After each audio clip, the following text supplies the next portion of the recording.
আমি প্রেমের সম্পর্কে জড়িত আছি এবং বিভিন্ন প্রতিকূলতার কারণে এখন বিয়ে করা সম্ভব হচ্ছে না। পরবর্তীতে সেই ব্যক্তিকেই বিয়ে করলে আমার পূর্ববর্তী গুনাহ কি ক্ষমা করা হবে? আল্লাহর কাছে বিপরীত লিঙ্গের প্রতি আকর্ষণ কমানোর দোয়া করা যাবে কিনা? কিভাবে বিপরীত লিঙ্গের আকর্ষণ কমানো যায়? কিভাবে জীবন পরিচালনা করলে কবর থেকে শুরু করে আখিরাত অবধি কোনো আযাব হবে না? আমি ইতিপূর্বে অনেক পাপ করে ফেলেছি, এখন করণীয় কি? অ্যাক্সিডেন্টের কারণে আমার পায়ে প্লাস্টার লাগানো হয়েছে, এটা ভেজানো যাবে না, এমত অবস্থায় গোসল ফরজ হলে কি করব? আমার বিয়ে পড়ানোর সময় 3 নম্বর কবুল বলার সময় আমি অন্য শব্দ বলি, তখন হুজুর সেটা 3 নম্বর কবুল ধরে নেয়। এতে কি আমার বিয়ে সঠিক হয়েছে, যেখানে দুই পরিবারের লোক উপস্থিত ছিল? আমার ঠান্ডাজনিত সমস্যা আছে, ঠান্ডা পানি দিয়ে অজু করলে সমস্যা হয়, তায়াম্মুম করা যাবে কি না? এক মেয়ের সাথে আমার সম্পর্ক ছিল, বিয়ের পরেও সে কথা বলতে চায় আমার সাথে, স্বামী নাকি অনেক সমস্যা করে, সে এগুলো আমার সাথে শেয়ার করে, আমি কি তার সাথে এভাবে সম্পর্ক রাখতে পারবো? তামান্না ইসলাম আপনি লিখেছেন, নাপাক শুকনা জায়গায় ভিজা হাত বা কাপড় লাগলে কি নাপাক হয়ে যাবে? হারাম সম্পর্কে জড়ালে বিবাহ করলে সেটা হালাল হয়ে যায় না। অনেকেই এটা মনে করেন যে অবৈধ রিলেশন থাকলে বিবাহ করলে বোধ হয় সে অবৈধ রিলেশনটা বৈধ হয়ে যায় বা হালাল হয়ে যায়। বাস্তবে সেরকমটি নয়, বরং হারাম সম্পর্ক হারামই থাকবে এবং তার জন্য আপনি যতক্ষণ পর্যন্ত তওবা নাসুহা বা খাঁটি অন্তরে তওবা আল্লাহ সুবহানাহু ওয়া তাআলার কাছে না করবেন, ততক্ষণ পর্যন্ত সেটি কিন্তু মাফ হবে না। বিয়ে করেছেন কি করেন সেটা দেখার বিষয় নয়। তবে হ্যাঁ, কাউকে বিবাহের প্রলোভন দিয়েছেন, প্রতিশ্রুতি দিয়েছেন, কথা দিয়েছেন কোনো যৌক্তিক কারণ ছাড়া বা স্বার্থের কারণে শুধুমাত্র তাকে আপনি বিবাহ করেননি, তাহলে সেক্ষেত্রে আপনার প্রতিশ্রুতি রক্ষা করলেন না, সে গুনাহগার হলেন। তো এক্ষেত্রে প্রতিশ্রুতি যদি আপনি রক্ষা করেন, তাকে যদি বিবাহ করেন, তাহলে আপনি প্রতিশ্রুতি রক্ষা করলেন, প্রতিশ্রুতি ভঙ্গ করলেন না, জাস্ট এটুকু। কিন্তু ইতিপূর্বে যে হারাম রিলেশন হয়েছে সেটার জন্য আপনাকে আল্লাহর কাছে ইস্তেগফার করতে হবে, তওবা করতে হবে। বিবাহ সেটাকে রিকভার করার জন্য বা আল্লাহর কাছ থেকে গুনাহ মুক্ত করার জন্য, ক্ষমা আদায় করে দেওয়ার জন্য যথেষ্ট হবে না। আল্লাহর কাছে বিপরীত লিঙ্গের প্রতি আকর্ষণ কমানোর দোয়া করা যাবে কিনা? কিভাবে বিপরীত লিঙ্গের আকর্ষণ কমানো যায়? বিপরীত লিঙ্গের প্রতি আকর্ষণ কমার দোয়া কেন করবেন? আকর্ষণ কমা বা আকর্ষণ না থাকা এটা তো অসুস্থতা। আপনি পর্দাহীনতা থেকে মুক্তির জন্য নিজেকে পরিচ্ছন্ন রাখবার জন্য আল্লাহর কাছে দোয়া করবেন যে আল্লাহ আমার মনের ভিতরে যেন পরনারীদের প্রতি বাজে চিন্তা না আসে বা দৃষ্টিকে যেন আমি হেফাজত করতে পারি, আপনি সেই দোয়া করবেন।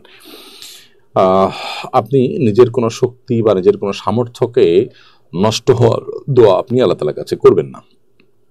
আর যদি এখানে আকর্ষণ কমানো বলতে আপনি নিজেকে নিয়ন্ত্রণ করা বোঝেন, তাহলে ঠিক আছে, সে অর্থে তো আপনি দোয়া করতেই পারেন। কিভাবে জীবন পরিচালনা করলে কবর থেকে শুরু করে আখিরাত অবধি কোনো আযাব হবে না? আমি ইতিপূর্বে অনেক পাপ করে ফেলেছি, এখন করণীয় কি? ভাই, এর জন্য আল্লাহ তাআলার কাছে তওবা নাসুহা বা খাঁটি অন্তরে তওবা করতে হবে যে আল্লাহ, আমি যা অপরাধ করেছি জীবনে আর কোনো অপরাধ করব না। আল্লাহ তাআলার কাছে ক্ষমা প্রার্থনা করে আপনাকে ফিরে আসতে হবে, খাঁটি অন্তর থেকে তওবা করতে হবে। তওবা করতে হবে তওবার সকল শর্ত পূরণ করে, এরপর নতুন করে পথ চলা শুরু করতে হবে। আবার যদি কোনো কারণে তওবা ভঙ্গ হয়, আবার তওবা করতে হবে। ইনশাআল্লাহ এভাবে আপনি চলতে পারেন, আল্লাহ সুবহানাহু ওয়া তাআলা আপনাকে রক্ষা করবেন। আল্লাহর আযাব থেকে বাঁচার জন্য আল্লাহর ভয়ে সন্ত্রস্ত হয়ে চোখের পানি ফেলে আল্লাহর কাছে কেঁদে কেটে বিভিন্ন সময় দোয়া করতে হবে। গুনাহমুক্ত এবং জাহান্নামের আযাব থেকে মুক্ত থাকার জন্য যে দোয়াগুলো আছে, যেমন রব্বানা আতিনা ফিদ দুনিয়া হাসানা ওয়া ফিল আখিরাতি হাসানা ওয়া কিনা আযাবান নার, নবী সাল্লাল্লাহু আলাইহি ওয়াসাল্লাম সেখানে দোয়া আছে আল্লাহুম্মা আজিরনি মিনান নার। তো এই দোয়াগুলো আপনি বিশেষ করে পড়বেন এবং সকল গুনাহ থেকে বেঁচে থাকবেন। ইতিপূর্বে করা গুনাহ থেকে তওবা নাসুহা বা খাঁটি অন্তরে তওবা করবেন, ইনশাআল্লাহ আল্লাহ তাআলা হেফাজতে রাখবেন। অ্যাক্সিডেন্টের কারণে আমার পায়ে প্লাস্টার লাগানো হয়েছে, এটা ভেজানো যাবে না, এমত অবস্থায় গোসল ফরজ হলে কি করব? যে প্লাস্টার লাগানো আছে সেটা যেহেতু ভেজানো যাবে না, গোসল ফরজ হলে তার উপরে তার নিচের অংশকে খুব ভালো করে ধোবেন এবং এই অংশটাকে ভিজা হাত দিয়ে উপরে মুছে নেবেন, বাস তাহলেই হবে। এখন কতটা উপরে পানি দিলে তো এখানে চলে আসবে, তাহলে সেক্ষেত্রে হাত হলে এভাবে খাড়া করে রাখবেন, পা হলে ওইভাবে পজিশন করবেন যাতে করে ধুইতে গিয়ে যেন ব্যান্ডেজের ভিতরে পানি না যায়। তো ব্যান্ডেজের বাইরের যে অংশগুলো আছে সেগুলো আপনাকে ধুইতে হবে, আর ব্যান্ডেজের অংশটাতে এসে ভিজা হাত দিয়ে উপরে মুছে নিলে চলবে, মাসা করে নিলে চলবে। আমার বিয়ে পড়ানোর সময় 3 নম্বর কবুল বলার সময় আমি অন্য শব্দ বলি, তখন হুজুর সেটা 3 নম্বর কবুল ধরে নেয়। এতে কি আমার বিয়ে সঠিক হয়েছে, যেখানে দুই পরিবারের লোক উপস্থিত ছিল? কবুল একবারও যদি আপনি বলেন তাতেও আপনার বিবাহ বিশুদ্ধ হয়ে গেছে। অতএব আপনি এটা নিয়ে অরিড থাকার কোনো প্রয়োজন নেই। আমার ঠান্ডাজনিত সমস্যা আছে, ঠান্ডা পানি দিয়ে অজু করলে সমস্যা হয়, তায়াম্মুম করা যাবে কি না?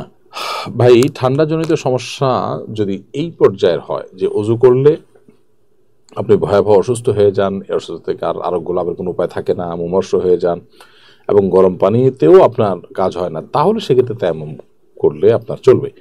সাধারণত এরকম পর্যায়ে যায় না, সাধারণত একটু কষ্ট হয়, হয়তো ঠান্ডা লাগে, তাহলে সেক্ষেত্রে আপনি গরম পানি ব্যবহার করেন, একটু কষ্ট করেন, তাহলে অজু করতে পারেন। অর্থাৎ পানি ব্যবহার করার সক্ষমতা যতক্ষণ থাকবে, যে কোনো উপায় যতক্ষণ মতো ওপেন থাকবে ততক্ষণ তো আপনাকে পানি ব্যবহার করে উজু করতে হবে। যখন পানি ব্যবহার করে উজু করা সম্ভবপর হবে না কোনো কারণে, একদম নিরুপায় হয়ে যাবেন, তখন আপনি তায়াম্মুম করলে চলবে।